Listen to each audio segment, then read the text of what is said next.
on behalf of Interior Motions, and today I will be speaking to Zeena Dhalla.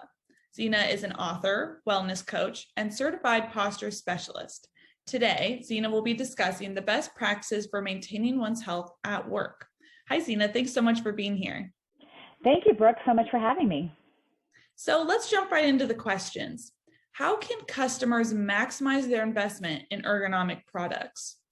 Yeah, great question. So my biggest answer, or quickest answer here is education.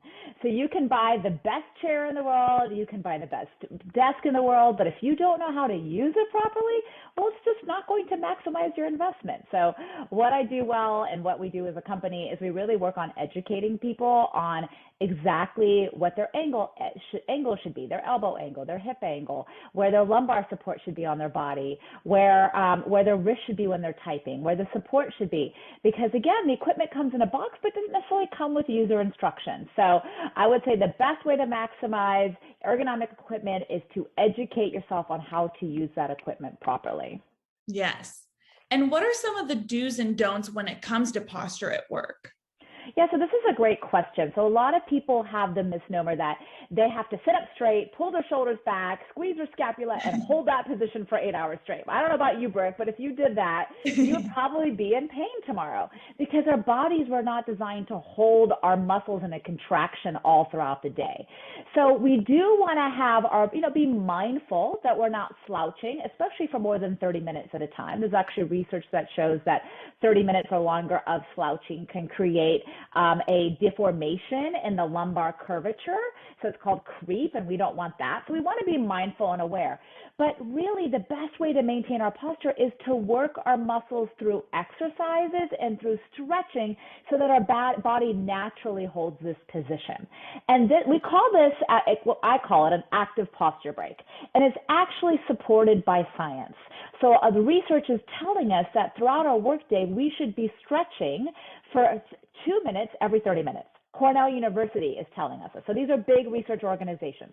We've also got some recent research that came out in 2021 that tells us that if people can implement something called an active posture break or a posture shift intervention throughout the day, that we can reduce the onset of neck and back pain between 55 and 81%.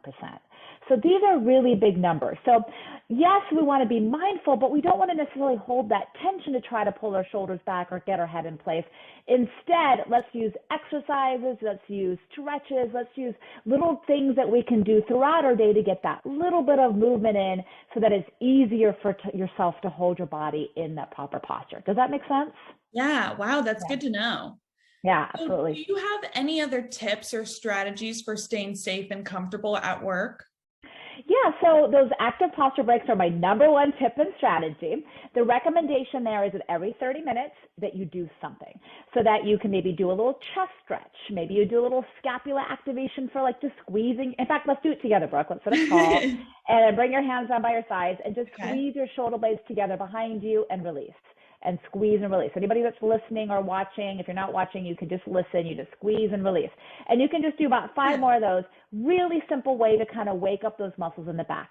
Another tip that I have people do is if they see themselves pushing their head forward as they're watching the screen, take your finger, place it on your chin, you can join me here, and then push your head back. Yeah, exactly. And you didn't really use your finger. You were using your neck muscles, but the finger is a really good tip there as well. I also recommend breaks and stretches and exercises for the lower body. So sometimes we get really focused on the upper body, but we still need to mobilize the pelvis, mobilize the ankle joint. So little foot circles, glute stretches, glute activation where you're just squeezing your glute muscles throughout your day. Just little bits of activity and motion. The other things that work too is getting up and walking around while you're on a video call. So you can always shut off your video, walk around the room a couple times. You can go to the bathroom, maybe do some glute contractions when you get back from the bathroom or scapula contractions when you get back from the bathroom. So those are my biggest tips because, again, the research is telling us that the reason why we're in pain, and by the way, pain creates lowering levels in productivity. So if you want to increase productivity and you want to decrease pain, then these little active posture breaks are really the best thing you can do for yourself. Mm-hmm.